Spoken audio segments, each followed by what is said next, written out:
Hi, நான் உங்கள் குழந்தைகள் நல மருத்துவர் டாக்டர் இந்துமதி. என்னோட பையன் ஒரு வெட்கப்படுற ஒரு குழந்தை. ஒரு பீடியாட்ரிஷனாக கிளினிக்கில் பார்க்குற நிறைய பேஷண்ட்ஸ்க்கும் இதே குணாதிசயம் தான் இருக்குது. அவங்க பேரண்ட்ஸ்க்கும் என்ன மாதிரியே நம்ம குழந்தை வெட்கப்பட்டுட்டே இருக்காங்களே, கான்ஃபிடென்ட்டாக பேச மாட்டேங்கிறாங்களே, ஃப்யூச்சரில் அவங்களுக்கு எப்படி கான்ஃபிடென்ஸ் வரும், எப்படி ஒரு வாய்ப்பை தேடி அவங்க போவாங்க, எப்படி ஓப்பன் அப் ஆவாங்க அப்படிங்கிற ஒரு பதட்டம் இருக்குது. வெட்கப்படுறது ஒரு பிரச்சனையா அப்படின்னு பார்த்தோன்னா ஆக்சுவலாக இல்லை. அவங்களுக்கு ஒரு புது சிச்சுவேஷனை அணுகிறதுக்கு முன்னாடி, ஒரு புது என்விரான்மெண்ட் அணுகிறதுக்கு முன்னாடி ஒரு பதட்டமும் பயமும் இருக்குது. அவங்களுக்கு தேவைப்படுற எக்ஸ்போஷரை நம்ம கொடுக்கணும். ஒரு பர்த்டே பார்ட்டி போகிறீங்க, அங்கே போகும்போது அவங்கள ஓவர் கண்ட்ரோல் பண்ணாமல் அவங்கள ஃப்ரீயாக விடணும். ஃபஸ்ட்டு போன உடனே அவங்க வெட்கப்பட்டாலும் இட்ஸ் ஓகேன்னு சொல்லி நம்ம அவங்கள சமாதானப்படுத்தணும். யாராவது உங்களோட பேர் என்னன்னு கேட்டு அவங்க ஆன்சர் பண்ணலன்னு வச்சுக்கோங்க, நம்ம என்ன பண்ணுவோம், உடனே அவங்க பேரை நம்ம சொல்லிடுவோம்.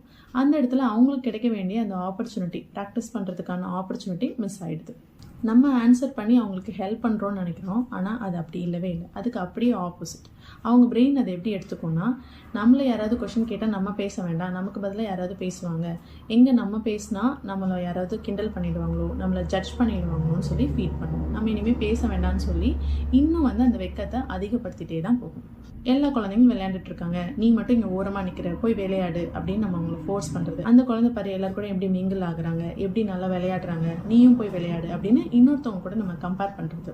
குழந்தைங்களை ஃபோர்ஸ் பண்ணுறது, அவங்களுக்காக நம்ம ஆன்சர் பண்ணுறது, அவங்கள கிரிட்டிசைஸ் பண்ணுறது கம்பேர் பண்ணி, இதெல்லாம் அவங்க பிரெயினில் ஒரு நெகட்டிவ் ஃபீட்பேக்கை தான் கொடுக்கும். அப்போ இன்னமும் நம்ம ஓப்பன் அப் ஆகக்கூடாது, நம்ம அமைதியாகவே இருக்கலாம் அப்படின்னு சொல்லி அவங்களோட செல்ஃப் கான்ஃபிடென்ஸை அங்கேயே நம்ம பிரேக் பண்ணிடுறோம். ஸோ நெக்ஸ்ட் டைம் உங்கள் குழந்தை எங்கேயாவது வெளியில் கூட்டிகிட்டு போகும்போது, யாராவது கொஷின் கேட்கும் போது அவங்களுக்காக பேச விடுங்க. கொஞ்சம் நேரம் கேப் விடுங்க. சே ஒரு 10 to 15 செகண்ட்ஸ். அந்த 15 செகண்ட்ஸ்குள்ளே அவங்க ஏதோ ஒன்று தடு மாதிரி பேச ட்ரை பண்ணாங்கன்னா கூட அந்த எஃபர்ட்டை நம்ம பாராட்டணும்.